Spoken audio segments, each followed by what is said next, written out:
you guys are thinking, you're probably nuts for doing not one, but two reviews of a two-part clip show, as we are on the 100th episode and the 100th review of the Seinfeld review series. Now, I'm going to be honest, if I had more time, as a gag, instead of doing like a review of the 100 clip show, I was thinking I could have gone back and kind of done like a 100th, like taken like those clips that were used in the clip show and put it together as a review when I talked about those moments.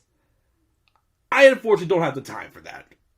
But if I would have done it, I would have loved to. So instead, what we're going to do is we're going to focus on the art of telling a story through a clip show. Now, I know a lot of people don't really like clip shows. I think they're cool. They're a little bit of a breather. Especially if you're binge watching. It's like a breather to go back and think, wow, I've seen this, I've caught this, I've seen this, I've seen that. Like, you can put all the pieces together and just enjoy it. What I like about this two-part clip show is the fact that, obviously, when they have the finale clip show, The Chronicle, in season 9, they didn't quite structure it the same exact way. Similar, but not completely the same. This one, they kind of structured it kind of like, how it began and where we are now. But of course, they use the storyline. They use it basically it's like doing like an outline. Like, you remember doing like outlines when you for school or whatnot, where you had to pretty much note like a main bullet point and the sub points and whatnot. The main bullet point was definitely they used the story of Jerry and George discussing their show within the show, the Jerry Show, because that's just how it was built for this show to be as well. So I do like how they did that. Of course, before it all started, we started off with an introduction with Jerry Seinfeld breaking the fourth wall, acknowledging the audience. Mention how this is the 100th episode. All they've been through and whatnot. And basically, it's like, so in case if you've only joined us now, here's what you've missed so far. And it's like you turn on the TV, and the first clip we see is of Jerry and George discussing the merits of a show about nothing at the coffee shop, how they came up with the idea. So obviously, everything following that was like laying out. It's like them talking about ideas for the show. And of course, they're coming with some crazy things like Kramer noticing the red dot, the gang trying to remember where the car is parked, and then of course Kramer declaring I'm out, Elaine laughing during the Pez dispenser, Jerry and Elaine placing their reservation at the Chinese restaurant, and then of course it was like that's you take that as them brainstorming ideas like what is George talking about a show about nothing. He took just those few ideas and presented it as a show about nothing. What we use the story. The time we went in the Chinese restaurant, there's a show. The time Elaine had that red dot on her sweater, there's a show. The time where they got lost in the parking garage, there's a show. That's the feel it's supposed to give. And then of course it got to the next few were them discussing the characters, who could be a character on the show. With Jerry, George is like, I could be a character. George, of course, has moments like whenever he got lost. Whenever he the moment they showed for George was in the red dot was when he got fired for fooling around with the cleaning lady on the desk in his office. One of the purest George moments for sure. Obviously, showing how that can be a character. Because that scene was funny. Again, as Jason Alexander describes it, as a scene where George literally was busted, but he's having all of them the ideas or excuses to kind of make up for it, make him not look so guilty, and all of a sudden it's going with, what's that? Was that wrong? Should I not have done that? Like Jason Alexander says, he thinks that is that was just George Costanza to a T, and I do agree. It's like, well, he doesn't know what else to say. He goes, well, I didn't know it was wrong, which obviously it was. And then of course, Then they mentioned how Elaine could be a character. And they showed a scene where in The Stranded, where Elaine tells the one woman that maybe the dingo ate your baby, and then they said, "What about Kramer? Kramer, he can be a character." They show this scene in The Fire where Kramer is telling the story about how he saved Toby's pinky toe, and then Jerry says, "So everyone I know is on the show, and it's about nothing." That's when they start showing some other supporting characters. They show Morty Seinfeld yelling about his wallet being gone. Uncle Leo seeing Jerry the dry cleaners and saying "hello," his key, phrase. We see both Jerry's parents at the same time, confronting Jerry about making out during Schindler's List. We also see Frank Costanza teaching George about bra sizes. And then, of course, George visiting his mom in the hospital in the contest. And, of course, Newman explaining his job about being a postal worker. And then, of course, there's some other, stories they start discussing, or other things they start discussing more. Like, some, petty little things, like Elaine and Jerry deciding where to go out in the mail on bonding. Or Jerry refusing at first to take Jack Kloppus's pen. And then Kramer revealing that Jerry's going to wear the puffy shirt, and then Jerry explained himself on the office side the difference between taking a reservation and holding a reservation. Just like going back and forth, discussing characters and other crazy ideas and whatnot. That's how the first portion of the show is bullet pointed out pretty much with okay, a show about nothing, story ideas with some of course at the end too. Characters, this do this person do this and whatnot. That's what it felt like an outline there.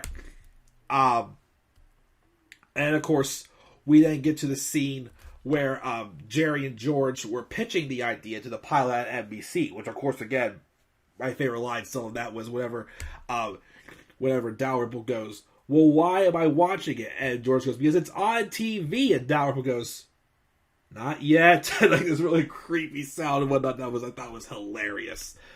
But of course, they're talking about that. And then, of course, ideas they talk about, people they know, relationships.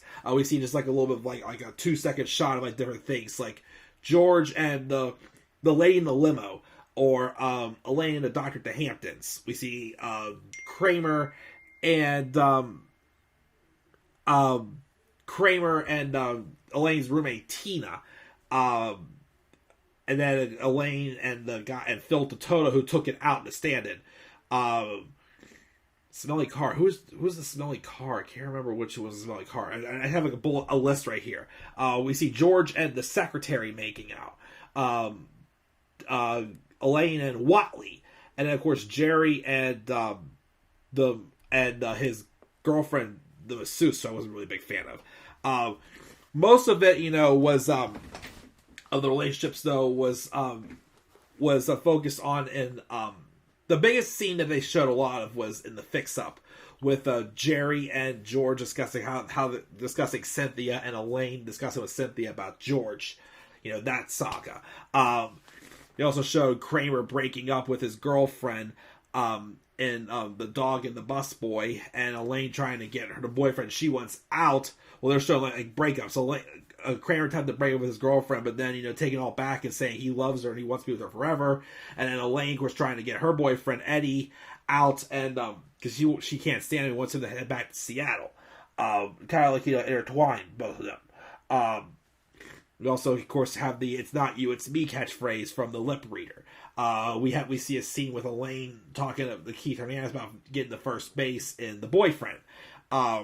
And of course, we have the scene with Marlene breaking up with Jerry over the fact that she didn't like his act. And then we get Jerry trying to figure out Dolores' name, guessing Malva.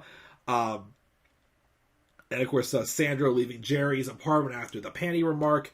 Sidra leaving Jerry's apartment after the whole thing, which you find out that Elaine fell into her breast and she thought that Jerry did that on purpose.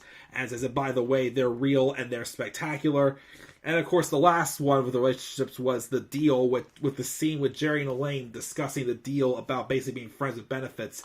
And then Jerry giving George the details.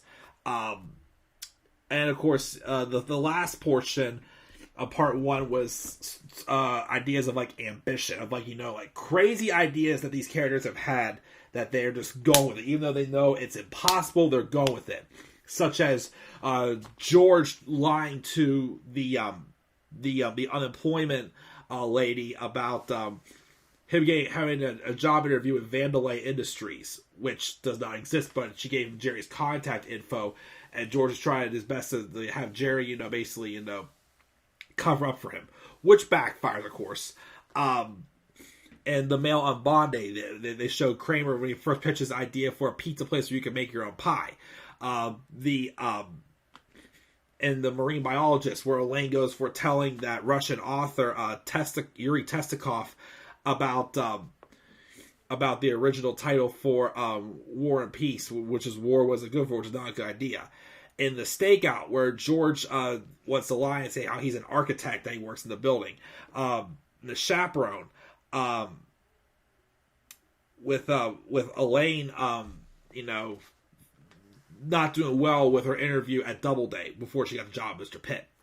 In a marine biologist, where George mentions again, that I always wanted to pretend to be an architect. In The Race, when George fakes his life story about architecture, whenever he was pretending to have not seen Jerry for the longest time, to side with Jerry about his grudge about Duncan Meyer's grudge with him. And the opposite, when Kramer, in his coffee table book about coffee tables, he was live with Regis and Kathy Lee. And of course, the last scene of part one was shown, which was the boyfriend episode, where Kramer unknowingly ruined George's Vandalay Industries scam, and you want to be like my latex salesman.